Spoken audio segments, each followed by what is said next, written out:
I hate it when people comment like, oh, how much are you paying your girlfriend every month? Like I need to give her a salary or something. What are you talking about? Meet Jerry, former policeman from New Zealand who's been living in Thailand for 12 years now. He lived in Chiang Mai and Pattaya before settling down with his Thai wife and daughter now in Bangkok. He shares his experiences of what foreigners get totally wrong about Thailand. She's from a really well-to-do family. She had a great job, you know, and I trusted everything that she said. It's really hard to figure out if they're truthful or not, right? The biggest challenges he's faced living here. What on earth has just happened? And so I went back to meet up with him. He's just bawling his eyes out. She's the love of my life, you know, I was going to move to... And if Thailand is the best place to start a family or not. But if it was like that in New Zealand, it would just be a big nightmare and it wouldn't work. I'm Sam Tyler. I've been living in Thailand for 7 years, and in this episode, we're going to take a deep dive into life in Thailand. So many times I don't even lock my car, like I should, but I'm like, I mean, no one's going to break into it, no one's going to take in it. It's just, I should. So what were your reasons behind leaving New Zealand? Ooh, good question. So back in 2011, I had a rough divorce. I was married for about 9 years. I was a police officer, as you know, and that was a really stressful job, and it just didn't work. My wife was an air hostess, I was a policeman, we were both working nights, and our marriage just fell to pieces. My job was really stressful, and I had a really good mate who worked in Pak Chong in Khao Yai, and he used to work for Pedigree Pet Food in a big storage facility. He was one of the owners of the storage company. And he said, Jerry, I know how stressed you are, bro. Why don't you come to Thailand, relax a little bit, maybe 3 weeks, chill at my pad. We'll go down to Bangkok on the weekends. We'll go down to Pattaya, go to Chiang Mai. We'll just chill, right? I said, yeah, that sounds pretty cool. Let's do that. So packed my bags, and I think I spent 3 weeks with him, and I just fell in love. I'd been to Thailand before, but that was with my wife. But coming here and spending time with my best mate, it was fantastic. And I thought, man, this is so awesome. And he said, hey, I'm gonna throw you up to Chiang Mai. I have to go back to work, but I have a really good mate. She's a good friend of mine. And why don't you go meet up with her and hang out in Chiang Mai? She'll show you around, she'll be the tour guide, and you'll love Chiang Mai. So I said, yeah, let's do it. So I went to Chiang Mai. You know, after about 4 or 5 days in Chiang Mai, I guess what normally happens is that you just fall for the girl, right? I went back to New Zealand, we started texting each other. After about a year, she said, hey, Jerry, why don't you quit the police and come live with me? I said, that's a ridiculous idea. Why would I do that? I was climbing the ladder in the police and I was doing quite well, and it was quite a big decision, but love wins in the end. And off I went to Chiang Mai and I lived with her. So that was, back in, 2013, I made the big move to live here. So how many years have you lived in Thailand now? Oh, dude, I've been here for 12 years. Wow, long time. Yeah. Oh, actually coming up 12 years in January, so nearly 12 years. And what cities have you lived in Thailand? So I started off in Chiang Mai. I spent just over 4 years in Chiang Mai. And then I went back to New Zealand because my current partner, Nene, and we were struggling to have a baby. And we thought, well, let's go back, let's use the New Zealand free healthcare system and get our baby sorted. So we went back, she got pregnant, she had a miscarriage, and she got really depressed. We both did, and she said, I'm missing Thailand. Went back to Chiang Mai, then we stayed there for about 8 months, went down to Pattaya, another 8 months, and then she got pregnant again, and this time we had our daughter, who's now 6 years old.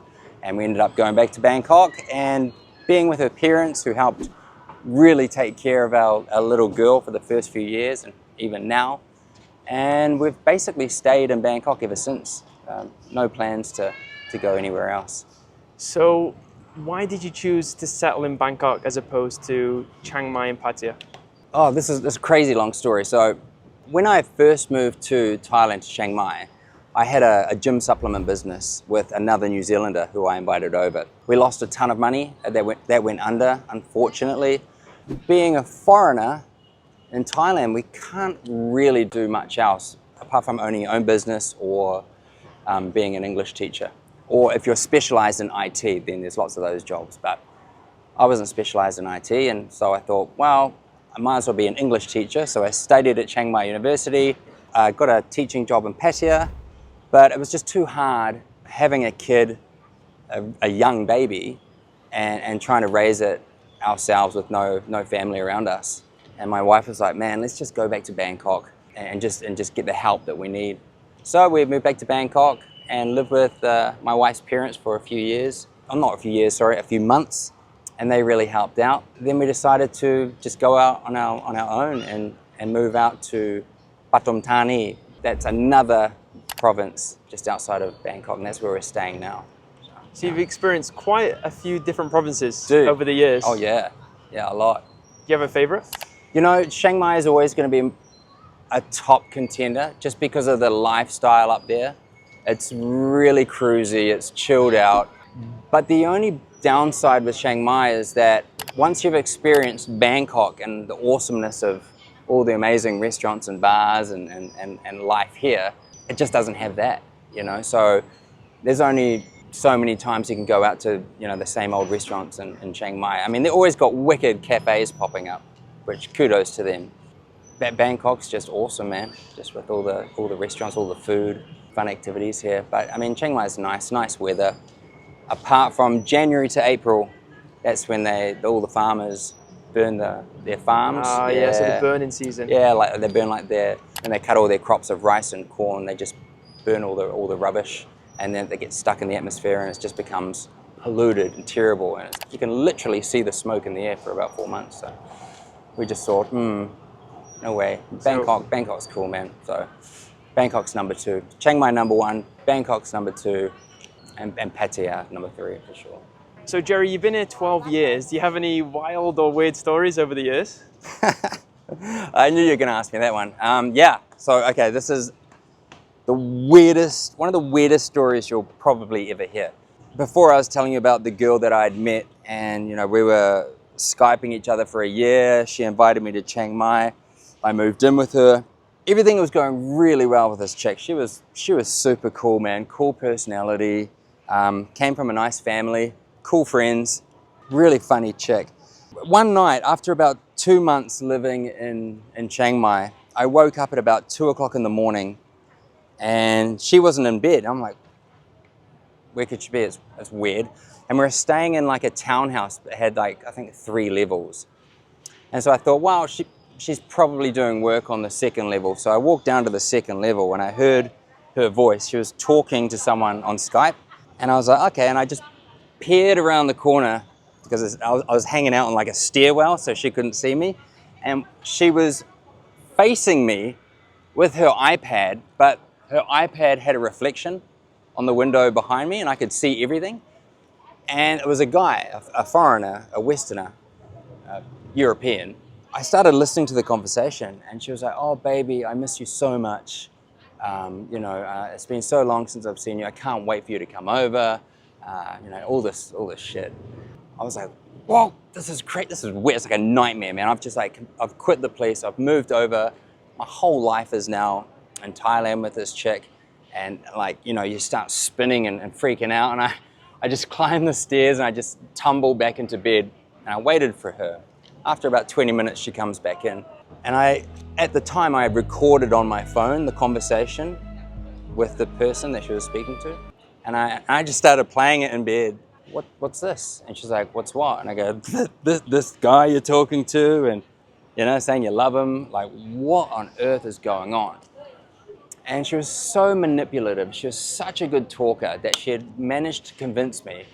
Plus, I was a bit of a pussy, I guess, at the time. And I wanted to believe her. And I thought, you know what? I believe you. Okay, so her story was that it was an old boyfriend that she hadn't seen for so long. They got nothing together, and maybe one day he'll come over, but he'd just randomly Skyped her after not speaking to her for like 3 or 4 years. And she didn't know how to tell him that she was living with a new boyfriend, yada, yada, yada. And so I kind of accepted that. Fast forward 2 months. She said to me, Jerry, I have to go to China for work. Can you drop me off at the airport? I was like, yeah, cool, man. Driving to the airport, parked the car. I even took her to the departure lounge at the top.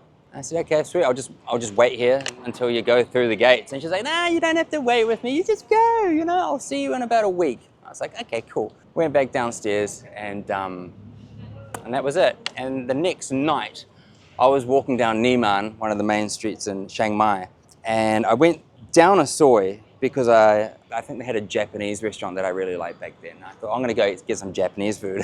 And I'm walking along, and I heard this like cackle, and only one person cackles like that, Yeah. and that was that girl. And I was like, no way, that cannot be her.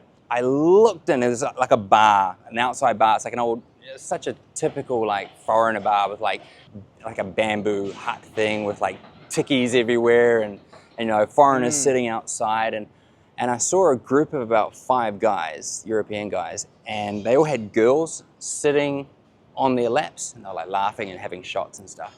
And one of the girls I recognized, and I'm like, what on earth is this? And I walked up, and it was that girl. Wow. On a dude's lap who was on the iPad 2 months ago. And I walked up and I just go, I just dropped you at the airport to China. You're on this dude's lap. This is crazy. That's wild. This is nuts. And she's like, and the guy, he's a giant, he just stands up and goes, who the fuck are you? And I'm just like, whoa, dude, you know, calm the fuck down. He all had like Muay Thai friends, they're all like Muay Thai fighters. They all had their like, Muay Thai shorts on and stuff. And I'm like, bro, just calm down, man. Like, you know, like I am living with her. Like all my stuff's at her house. I think I know who you are. A few months ago, she was talking to you on Skype. He goes, I'm her boyfriend. I've been her boyfriend for like 3 or 4 years. Whoa. Yeah, and I'm like, Wow. You've been tricked. I've been tricked. Just calm down, bro. My name's Jerry Williams. You can jump on Facebook. When you're sober and calm and you're not going to beat the shit out of me, just give me a message and we'll sit down, have a beer, and we'll talk about it. And I was just gutted. I just remember walking home saying, what has happened? What on earth has just happened? And so I went back, packed all my stuff up, booked myself into a condo, and I get a text message that night, and it's the guy, and he's like, bro, can we meet up? Meet up with him. He's just bawling his eyes out. She's the love of my life. You know, I was going to move to Thailand for her. You know, how can she do this to me? He was from Switzerland, and he'd been saving like for the last 18 months to be able to afford to come over here. And I just put my arm around him, and bro, I'm so sorry, man. I feel you. I just moved my life from New Zealand. I quit the police. Wow, so you were both in the same boat? Yeah. And that was the last time you ever saw her? Yeah, I think, I bumped into her. She ended up opening a bar 5 years down the track, and I was just walking with my current wife then, and I saw a bar, and I saw her sitting at the table, and I just walked up, and I was like, oh, hey, long time no see.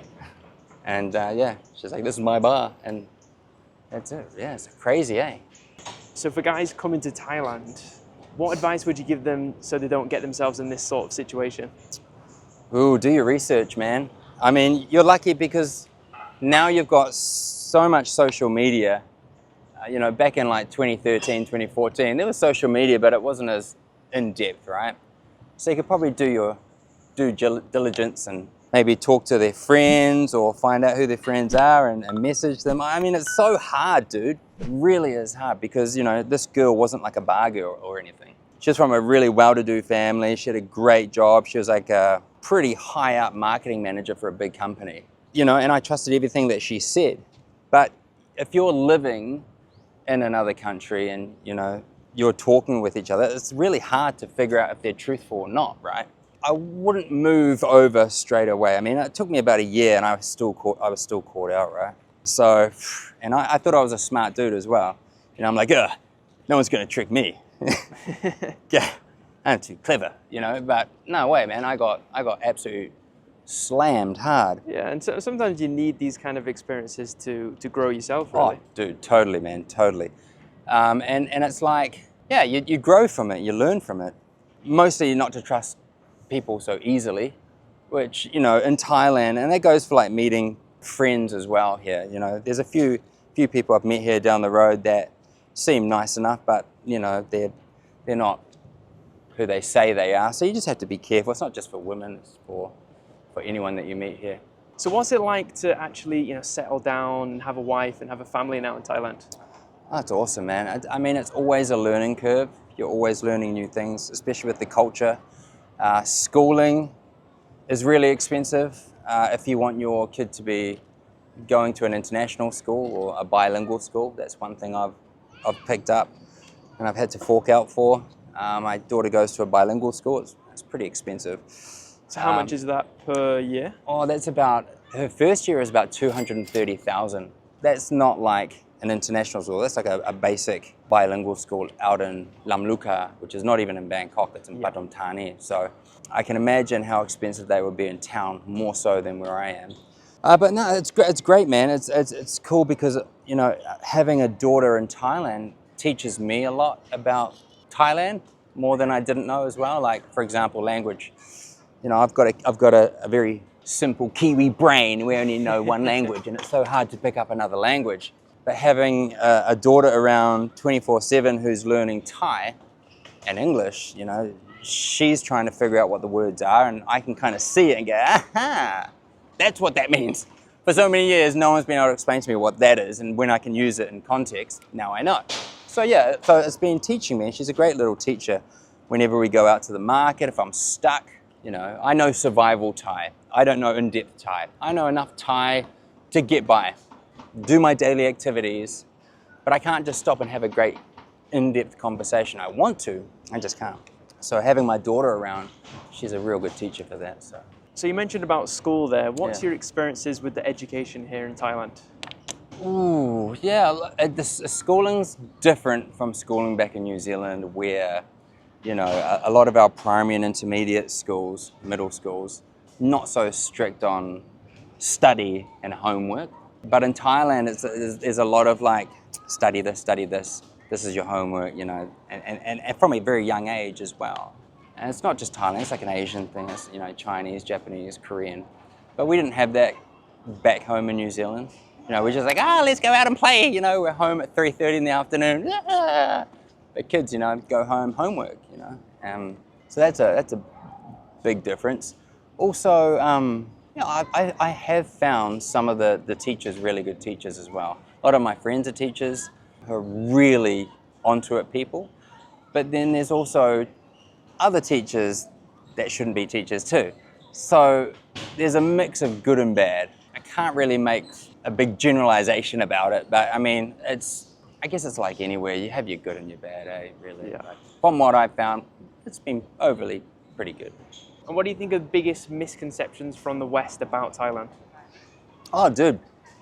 You know, look, so many people message me, why are you going to such expensive places? You know, these are ridiculous restaurants. Like, you know, Thailand's cheap. You know, why am I paying all this money for this? You know, it should be all about 20 baht sticks of pork and sticky rice, and nothing should be more than 100 baht.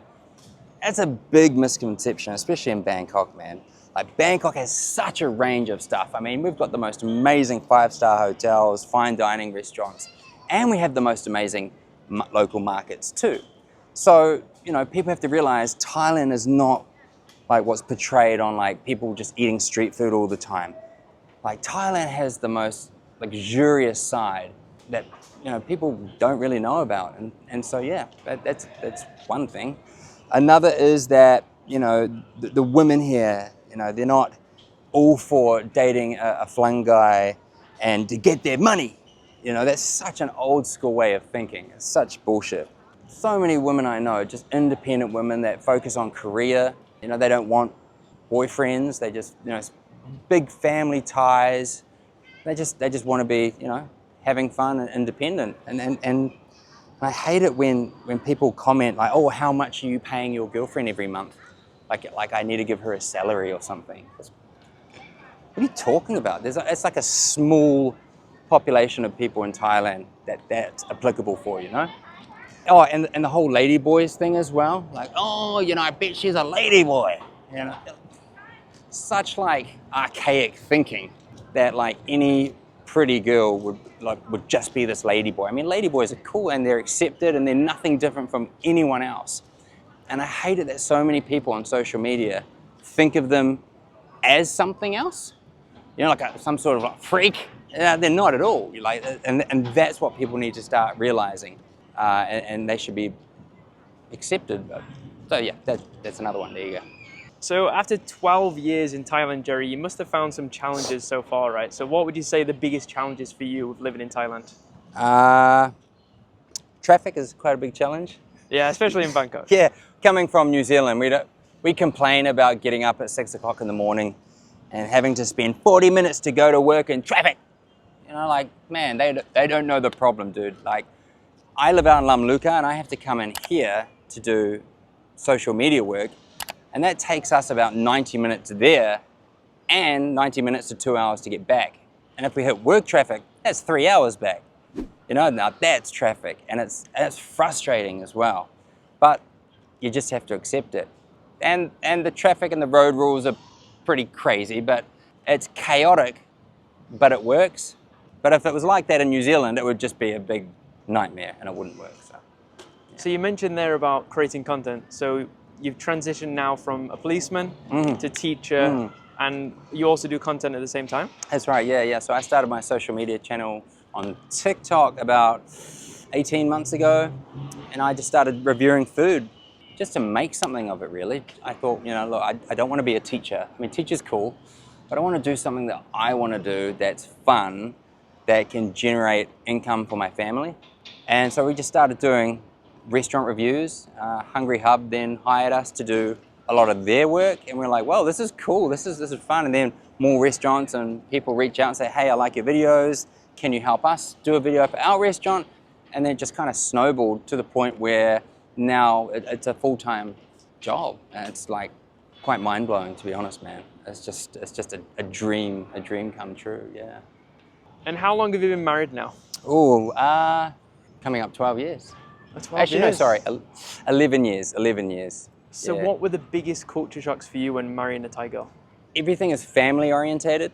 You know, in our culture in New Zealand, you kind of stay away from the in-laws, and you do your own thing. But in Thailand, I found that the in-laws are involved with a lot of the decision-making processes, in a good way as well. You know, raising the children, giving their opinions about so many things, and just always being around, which is different, but it's kind of cool at the same time.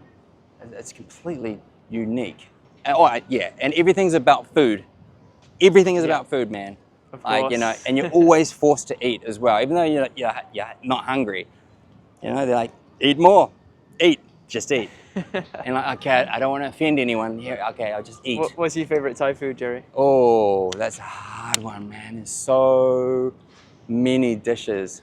I'm a massive fan of masaman. Massive fan. Yeah, that's one of my top ones. Som tam Thai is one of my favorites. Okay. Dum sua as well. Dum sua. And what else? There's so many dishes, man.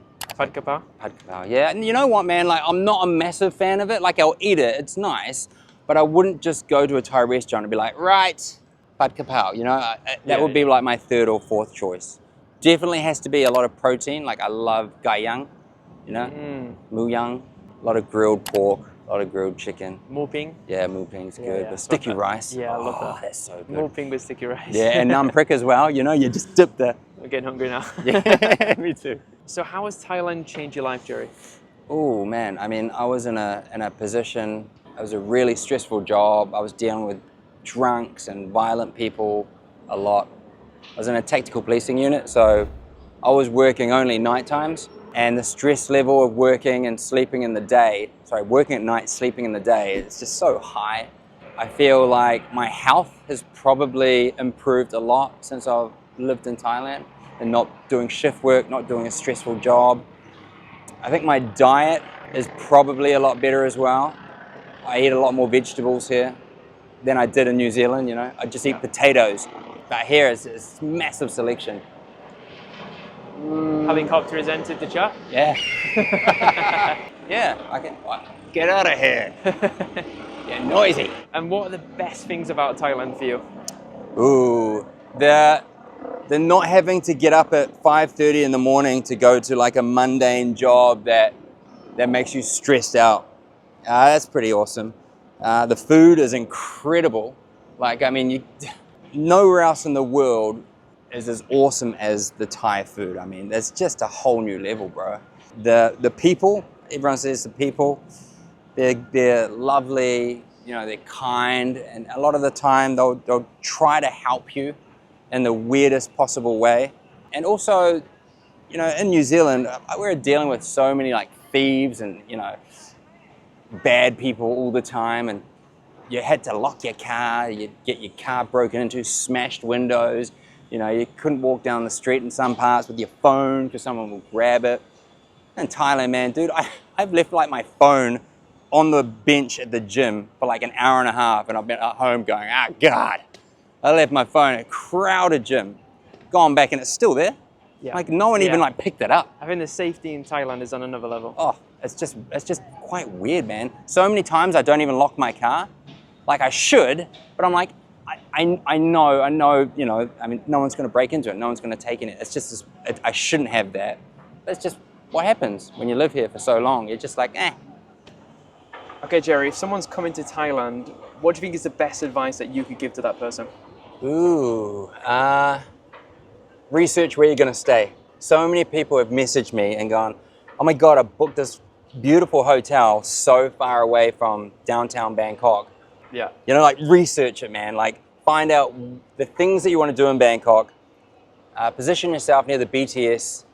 Good and advice. just, you know, right? Yeah. And just make sure that you know where you're going and where you want to see. Otherwise, you're going to be left out in the wops, and it's going to be so difficult. It's going to be expensive with taxis. So really research where you want to go. And what do you think is the best way to do that research? Social media, man. Your video clips. I mean, you know, like honestly, people's video clips about, you know, best place to stay in Bangkok when you're coming, you know, Prom Pong. You know? Yeah, I feel like on YouTube nowadays, you can literally search for anything and do anything. Like I've met people that have learned coding and how to make websites and, you know, trading just from YouTube videos. Dude, you can it's learn wild. so much. Yeah, you don't need a teacher anymore. And it's all for free. Exactly right. That's the best thing about Best it. way to do it, bro, for sure. Cool. Cool, Appreciate man. it. Awesome. Thanks for coming on the channel Thank today. you, bro. Thanks for having me. Appreciate it, man.